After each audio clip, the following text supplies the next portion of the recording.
Guys, welcome back into another fantasy football top 5 video for 2022. This time looking at the most important position in fantasy football. Of course, it is the running back position, and these are 5 guys I would look to target based on their current average draft position. Now, this list was compiled under the idea we're talking 12-team 1-point PPR format, which is what I consider to be the extreme standard format. So 12-team league, 1-point PPR. These are the guys I'm looking to target. Coming in at number 5, Cam Akers. And I understand this is kind of an annoying one because it really depends on where you're drafting.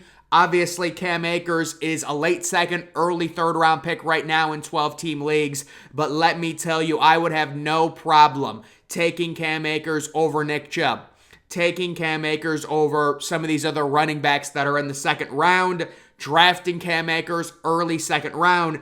Let me tell you guys why I like Cam Akers so much. Number one, I think he's a little bit undervalued due to him just simply not being in the national news, not being relevant in terms of fantasy football. He suffered that injury basically last June, so over a year ago. He's been out. Nobody's talking about him. He's not going to have much hype, but I think, he's a young guy. He got some carries at FSU. He gets a year off. While it's not ideal, he should come back just fine, raring to go. Amazing PPR option out of the backfield. He can catch passes. There is the idea, Darrell Henderson, whatever. I'm not concerned about him at all, especially with Cam Akers basically getting no workload last year. I think he's due for a massive offensive year, undervalued due to the injury. Again, this is a guy, he's hard to target if you have a certain pick to where, if he goes mid-second round, you might not get him if you're drafting last pick of the first pick of the second, things like that. But I'm just saying, if he is there mid-second, this is a guy I have no issues with drafting 14th overall, 15th overall. There's situations where I would have to see the other players available. But Cam Akers, when it comes to the second round running backs, he would be number one on my list in terms of just his value. Again, I think it's just the injury, the fact that it happened so early in the offseason last year to where he was completely irrelevant in the fantasy world for a full year. But he's back, he's healthy, he can catch out of the backfield, he's playing in a really good offense that's probably going to rely on him a little bit more. I don't expect Cooper Kupp to catch however many touchdowns he had last year. I think they're going to get more rushing touchdowns, and Cam Akers, he's going to be the bell cow. He's going to be the lead back in that offense. So kind of a guy that people are forgetting about going late second. If you can get him in the early third, if he's your third round pick in a 12-team league, oh my God. No, I highly doubt he'll fall there, but he comes in at number 5 on the running backs that I would target. Moving to number 4, it's going to be Kenneth Walker the third, or Ken Walker, I guess is what he wants to be called now. He is a rookie, and he currently is going right around round 10. So very interesting. The situation I see the Seattle Seahawks being in is not a good one. If you're starting Drew Lock, or even if they pick someone up, maybe they trade for Jimmy G, I think by week 10 or week 11, you're in a very tough division. They're going to be out of it. When you look at the other running backs on that roster, people are telling Chris Carson to retire because he's had some crazy, significant, neck injuries. I think he's coming back, but he's a guy, you don't want to wish injury on him. I'm not doing that, but I'm saying there's a high chance that he's probably going to get injured again due to the last 2 years, due to his injuries. So Chris Carson, by week 10, could be out of the picture. And then you're just talking about Rashard Penny, the other running back. And that's more of a situation where they really don't have that much invested into a Penny. He was inexplicably drafted in the first round, but that was 4 years ago. At this point, I think he's on a 1-year deal or something. So Kenneth Walker, this is the guy they just drafted 40th overall. That's a lot to invest into a running back this day and age. I know they drafted Penny in the first round, but that's a whole different thing. He's in the past. It was 4 years ago. I think in a situation where Chris Carson is out of the picture, it's Penny and it's Kenneth Walker. It could be a headache, but they will give the lead back role to Kenneth Walker. I like Kenneth Walker as a running back. He would lit it up at Michigan State. Crazy numbers. He's a guy, you get him in round 10, you're talking about an asset you invest into. You're not starting him week 1 with Carson and Penny both getting carries, right? That's a bad situation. This is a guy you invest into, put him on your bench. Maybe Carson gets injured. Based on past history, it's probably likely. And then he would just have to go up against Penny. This is a lead back type guy. The Seahawks, theoretically, week 13, week 14, they're out of the playoffs. They're going to want to see what their rookie can do. They invested a high pick into him. They're going to say, you know what, give him 20, 25 carries. That's just my train of thought with Walker. I just think that's good value for Kenneth Walker personally if you can get him in round 10.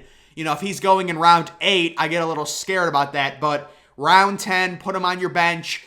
Running back is the toughest thing. We're trying to find the future RB1s, so Kenneth Walker is an interesting option. Number 3, it's going to be Tony Pollard, currently going in round 9 of many 12-team one-point PPR leagues. And guys, I've said with Tony Pollard before, this is a guy that I expect to become the number 1 running back in Dallas. To where it could be a timeshare with Zeke where he's getting 70% of the touches, basically all of the third down work, but also he's getting a lot of carries. Tony Pollard averaged 5.5 yards per carry last year. This is a very productive, everyone thinks he's a scat back, he's a third down back. The idea and the train of thought, the reason Tony Pollard's going in round 9, it's actually one of 2 things. Number 1, this is Zeke's last year, so there's really no need for Dallas to appease him. They're trying to win now. They're going to put the best players on the field, and I'm not saying Zeke doesn't have a role and he might vulture a goal line touchdown, but normally how Dallas does it is if you're in for a series, you're in for the whole series. So it's not like Tony Pollard is going to get the work in between the 20s and they'll put Zeke in the goal line. Normally, if you're in for a series, you're in for the full series. And I think Tony Pollard later in the season is going to start being in on like 75 to 80% of the series. And then there's the other thing with Zeke. He got a lot of carries at Ohio State his first 4 years in the NFL. Maybe, there's an injury chance. We're not hoping it. I love Zeke. As an Ohio, love him. He was great at Ohio State, but I'm just saying it's something to take into account. Tony Pollard, a lot less mileage on those legs. He's probably going to be a lot more fresher down the stretch. So this is a guy round 9. It's tough because you're drafting him with the idea Zeke is still there. That's why he's valued at round 9. If Zeke were to get out of the picture or something happened, he would be going in round 2, round 3 of drafts. That's why I'm saying the risk is worth the reward with Tony Pollard and investing a 9th round pick into him, in my opinion. So Tony Pollard comes in at number 3 on the RBs to target. Moving to number 2, this is another guy I've talked about, Travis Etienne Jr., currently going in round 5 of many mock drafts. So you're going to have to make a little bit of an investment into him. The reason I like Travis Etienne, you're talking about an improved offense, you're talking about a wide open backfield, and you're talking about a guy in one-point PPR leagues who's going to get basically all of the third down work. It's a very attractive backfield. James Robinson doesn't scare me at all. There could be a little bit of a worry.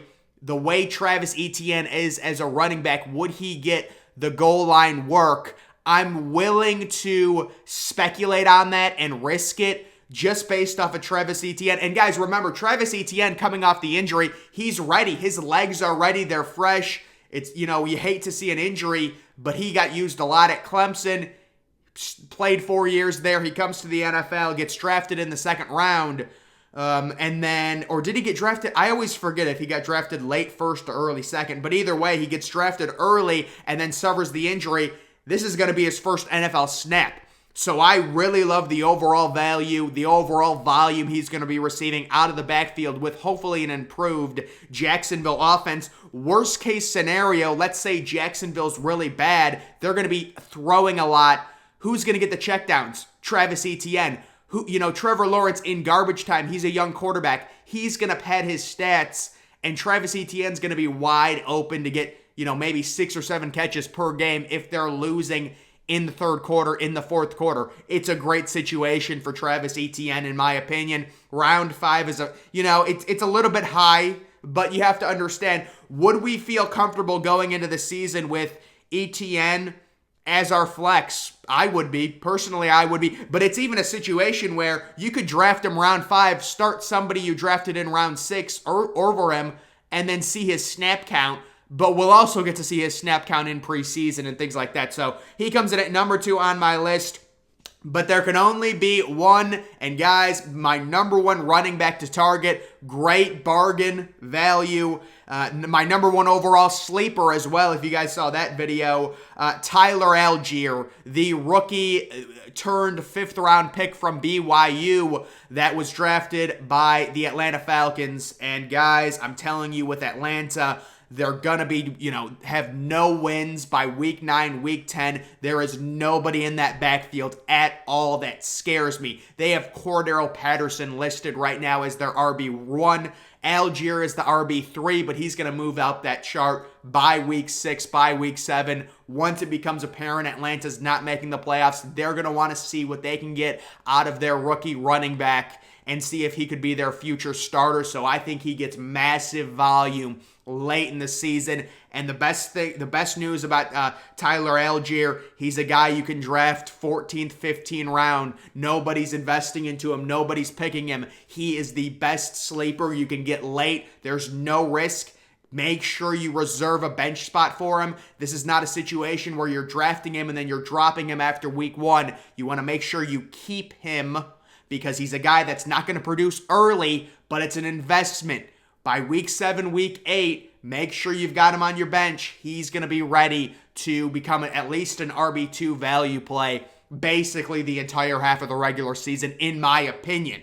This is just me projecting, but I love him, as the best value, the best sleeper out there for 2022. Running backs are so tough. Let's say you get Cam Akers late 2nd round, Tony Pollard round, or you could go Cam Akers round 2, ETN round 5, and then, take someone like ALLGEIER late. But I would say it depends. I don't want to get into strategy because I hate doing the hypotheticals. It's like, oh, draft a running back in round 1. Well, I mean, if Jamar Chase is there at pick 8, I'm probably picking him. So it's tough to really do that, but I would recommend going running back early, meaning drafting 2 running backs within the first 3 rounds. I'm not going to force people to take a running back in round 1 because I'll take Jamar Chase in round 1. I love Jamar Chase, but it's like a situation where invest in running backs early. If you can get your hands on Cam Akers, beautiful. I talked about the receivers yesterday. With the receivers, there's so many good ones in the middle, like DJ Moore round 4, Jerry Jeudy round 6, all the rookies, the Garrett Wilsons, the David Bells. You could structure your draft running back, receiver, tight end, receiver, running back, maybe someone like Tony Pollard, receiver, and that's how you could structure it. So you could, this draft based on the receivers that are available in the mid-rounds, you could really go running back heavy. Again, it's going to depend what pick you have. I can't hypothetically tell you to take a running back. It just depends. But either way, guys, those are my top 5 running backs to target in 2022. With a few sleepers, Tyler ALLGEIER. I mean, Tony Pollard, it's more of a situational thing. Travis Etienne, I love the situation. It is round 5. He's going in round 5. There's going to have to be an investment. And then a guy like Kenneth Walker as well in round 10, maybe a value down the road as a rookie that could start. And then number 5, it's going to be Cam Akers, right? I mean, that does depend. But the reason I would draft Cam Akers over Nick Chubb is because with Nick Chubb, he really doesn't catch a lot of passes. I love Nick Chubb, but you have to realize that offense is going to be really watered down with Jacoby Brissett starting likely the first 6 games of the regular season. It's going to be watered down. Cam Akers is in a better offense. He's going to catch passes. I like him with fresh legs. I'm not against drafting Nick Chubb at all, but I'm just saying in a hypothetical, I'm taking Cam Akers over Nick Chubb personally this year. But guys, that is going to do it for this video. Make sure you follow me on Twitter. Link to that's always in the description. I'm, of course, the Depressed Ginger. Thank you for watching.